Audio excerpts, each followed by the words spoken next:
Lectura del libro de Isaías. Aquel día, el Señor de los ejércitos preparará para todos los pueblos, en este monte, un festín de manjares suculentos, un festín de vinos de solera, manjares enjudiosos, vinos generosos. Y arrancará en este monte el velo que cubre a todos los pueblos, el paño que tapa a todas las naciones. Aniquilará la muerte para siempre. El Señor Dios enjugará las lágrimas de todos los rostros, y el oprobio de su pueblo lo alejará de todo el país. Lo ha dicho el Señor. Aquel día se dirá: aquí está nuestro Dios, de quien esperábamos que nos salvara. Celebremos y gocemos con su salvación. La mano del Señor se posará sobre este monte. Palabra de Dios. Habitaré en la casa del Señor por años sin término. Habitaré en la casa del Señor por años sin término. El Señor es mi pastor, nada me falta. En verdes praderas me hace recostar, me conduce hacia fuentes tranquilas y repara mis fuerzas. Habitaré en la casa del Señor por años sin término. Me guía por el sendero justo, por el honor de su nombre. Aunque camine por cañadas oscuras, nada temo, porque tú vas conmigo. Tu vara y tu cayado me sosiegan. Habitaré en la casa del Señor por años sin término. Preparas una mesa ante mí, enfrente de mis enemigos. Me unges la cabeza con perfume y mi copa rebosa. Habitaré en la casa del Señor por años sin término. Tu bondad y tu misericordia me acompañan todos los días de mi vida, y habitaré en la casa del Señor por años sin término. Habitaré en la casa del Señor por años sin término.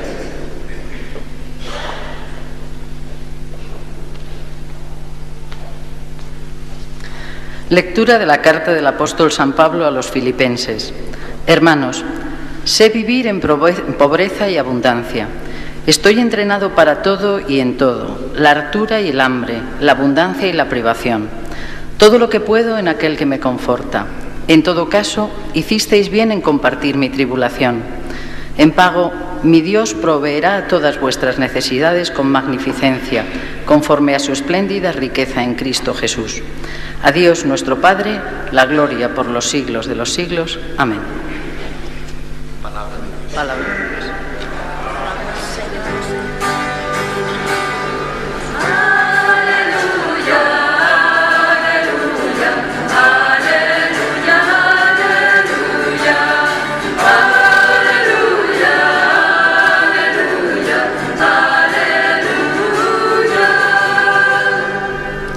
El Señor esté con vosotros.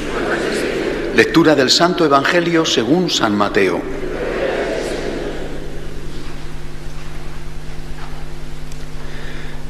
En aquel tiempo de nuevo Jesús tomó la palabra y habló en parábolas a los sumos sacerdotes y a los ancianos del pueblo. El reino de los cielos se parece a un rey que celebraba la boda de su hijo. Mandó criados para que avisaran a los convidados a la boda, pero no quisieron ir.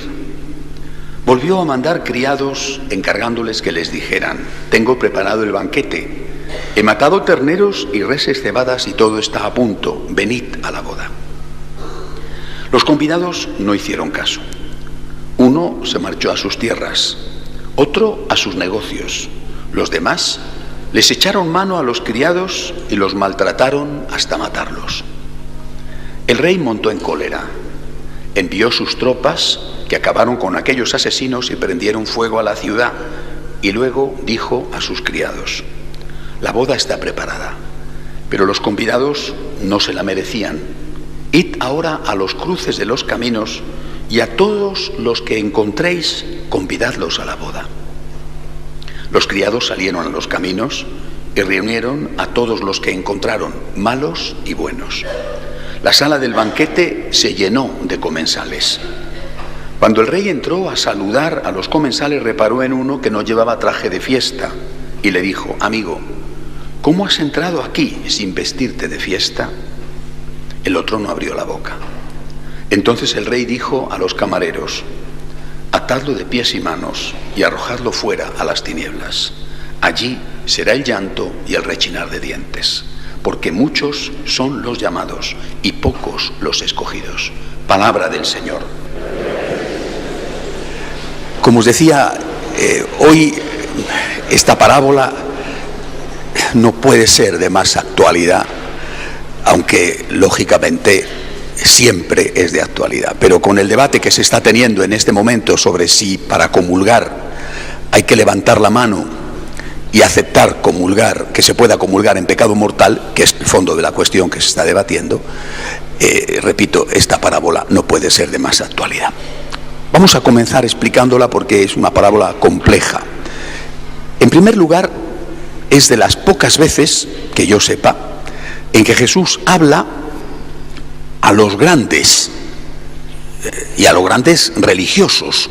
Dice que está hablando a los sumos sacerdotes, no tenía mucho trato con ellos, de hecho se llevaban muy mal, y a los ancianos del pueblo. Está hablando a la élite religiosa. Normalmente él hablaba a la gente, y con ellos se entendía muy bien además. Estos son los que luego le van a matar, Caifás, Anás. Bueno, no sé por qué tuvo una audiencia con ellos, o estaba en el templo y ellos se acercaron, no lo sé. Está hablándoles a los líderes religiosos de Israel, y a estos les está dando una lección y una advertencia, que es la primera parte de la parábola. Les está diciendo, lógicamente con una parábola, pero habla de sí mismo: ha venido el que esperáis, el Mesías.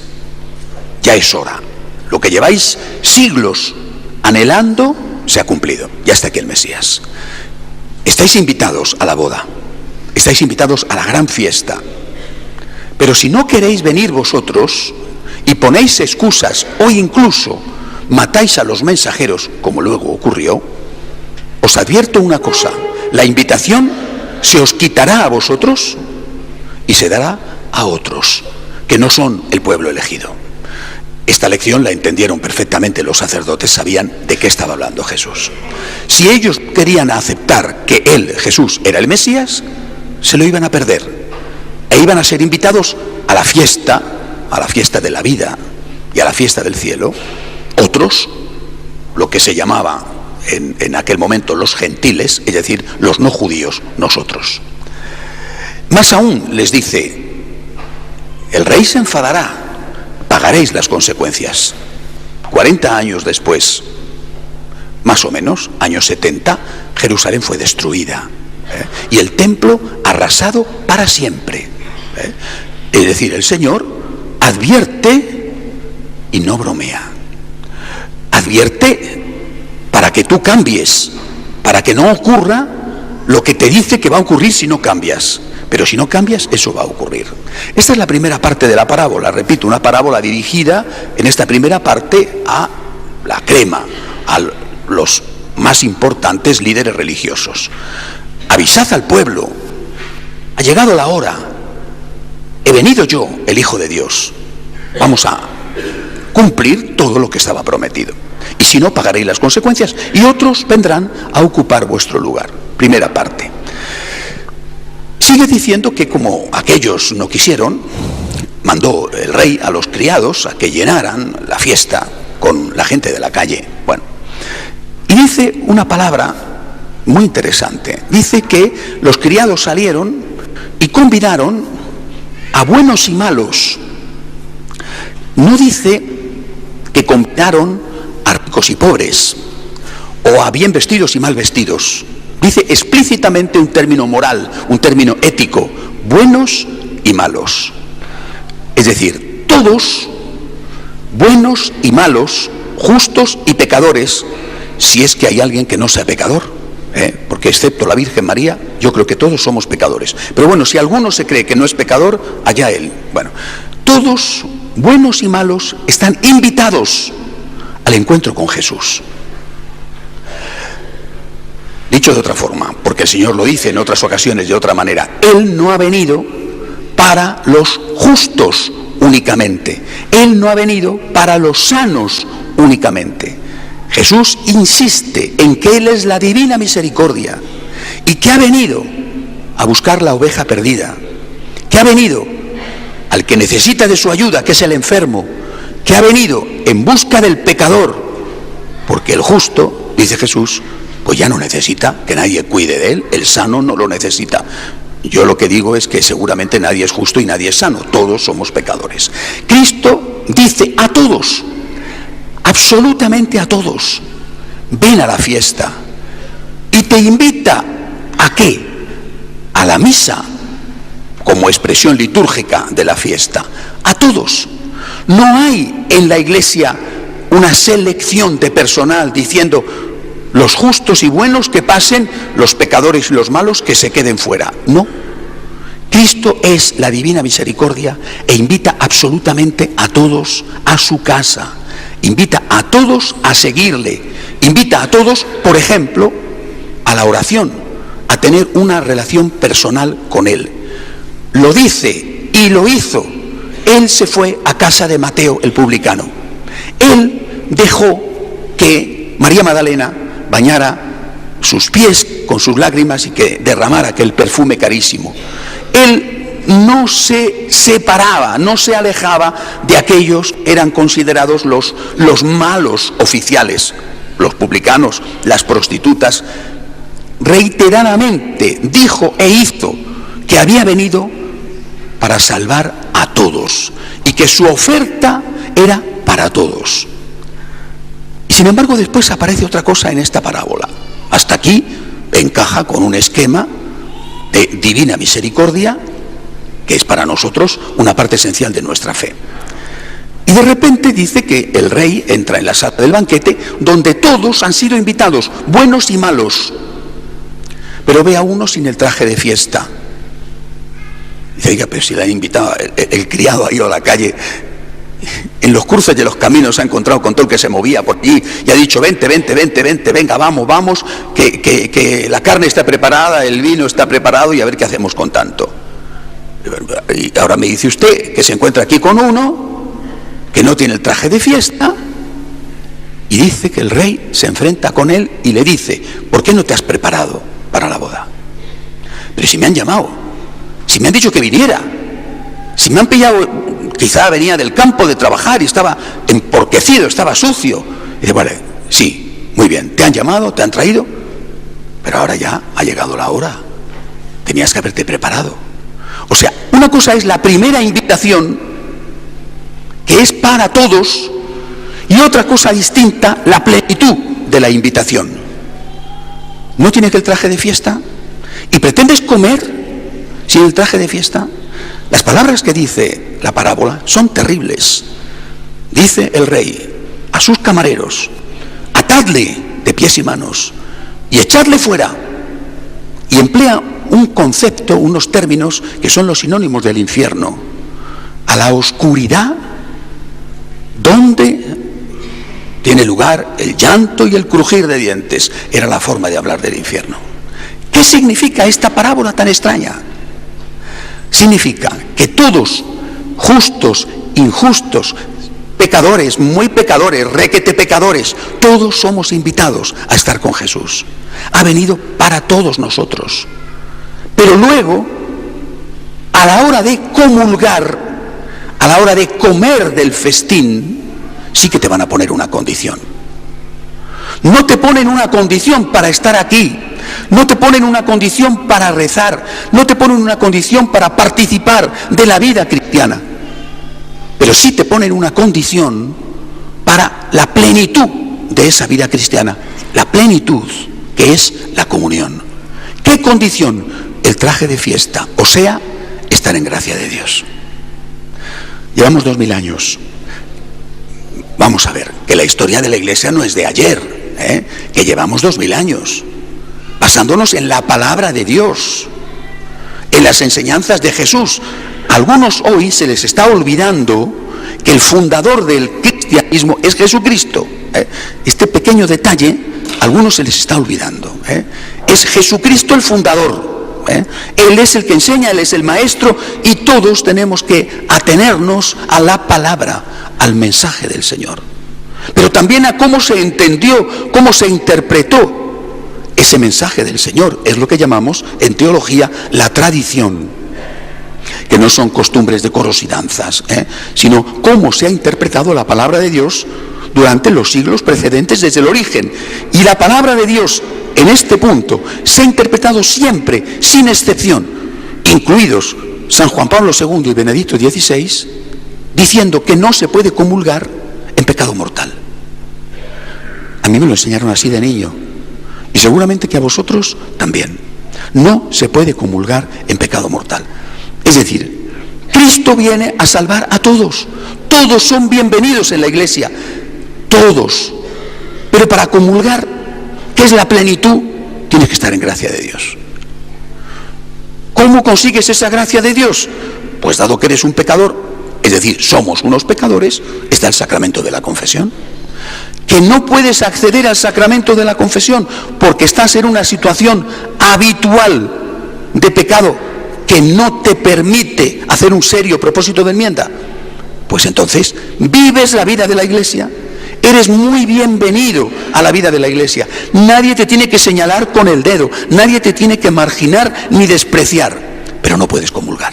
La plenitud no la tienes, tendrás casi todo, pero la plenitud, que es la comunión, no la tienes. Y si comulgas sin estar con el traje de fiesta, es decir, sin estar en gracia de Dios, estás cometiendo un grave pecado. Estás ofendiendo a ese Dios con el cual supuestamente al comulgar pretendes tener una buena relación. Se está discutiendo en función de la misericordia divina, porque Dios es efectivamente la divina misericordia. Se está discutiendo que los divorciados vueltos a casar, sin haber conseguido la nulidad matrimonial, puedan comulgar. Se está discutiendo que los que viven sin casarse, de ningún modo lo que llamamos parejas de hecho, puedan comulgar. Se está discutiendo que las parejas gay puedan comulgar. Vale.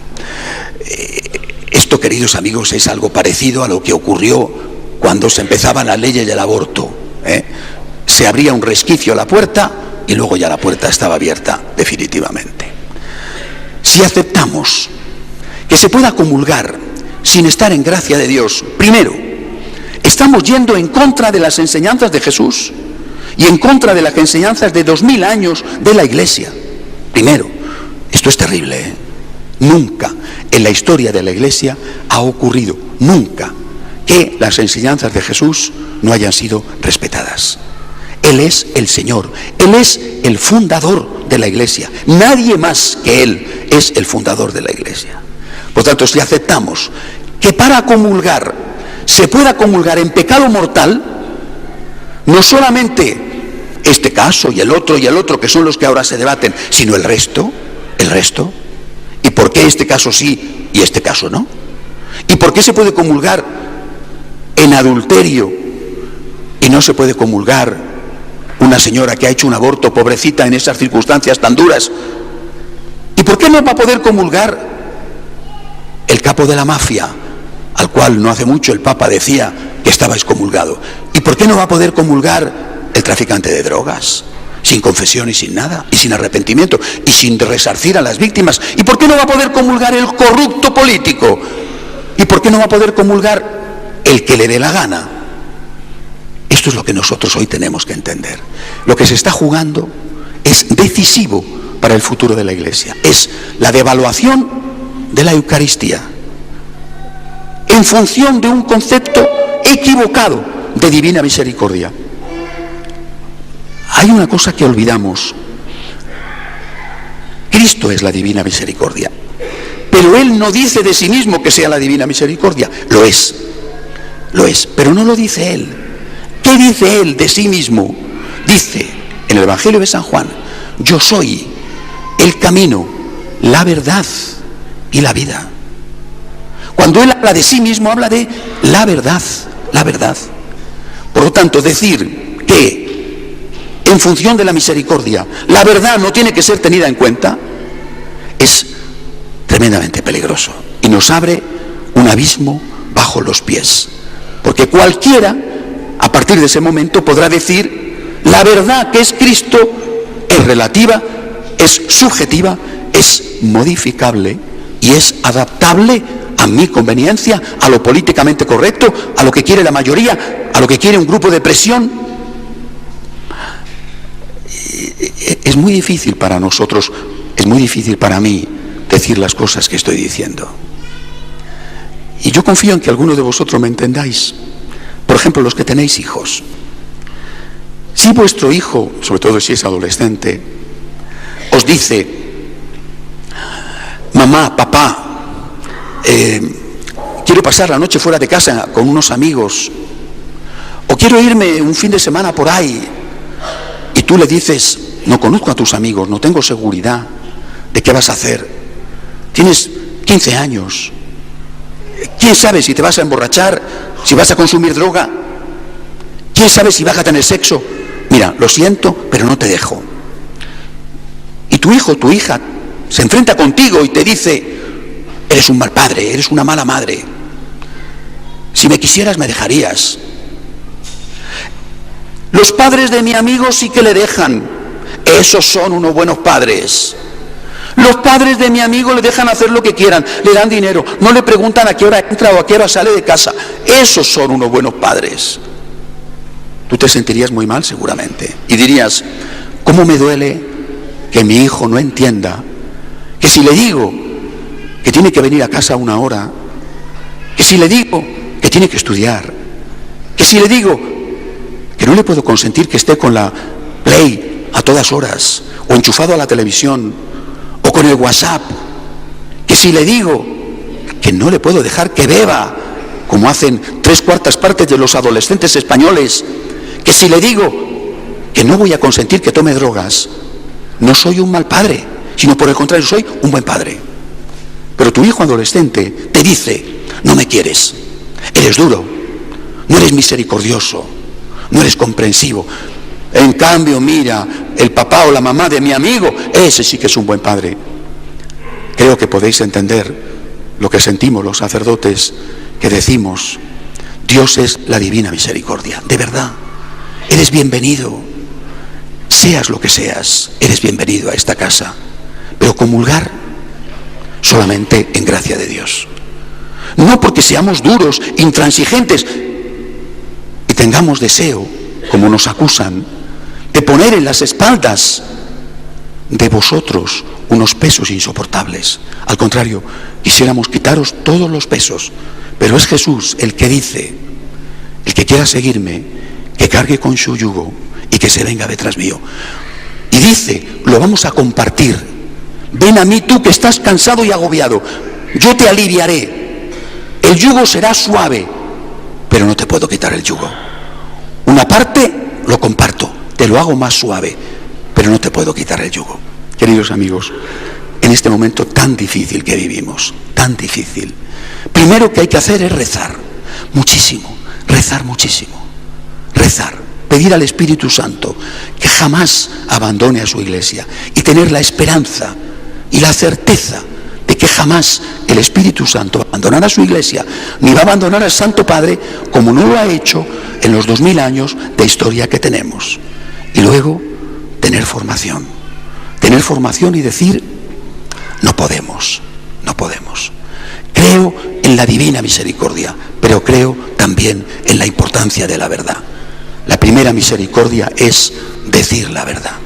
El primer acto de misericordia es decir la verdad. Sin verdad, la misericordia se convierte en demagogia y al final, los que tenéis hijos lo sabéis, queriendo hacer un bien a tu hijo, le haces un gran daño porque haces y le dices que haga lo que él quiere y no le estás educando. Que Dios ayude a la iglesia, que nos ayude a todos.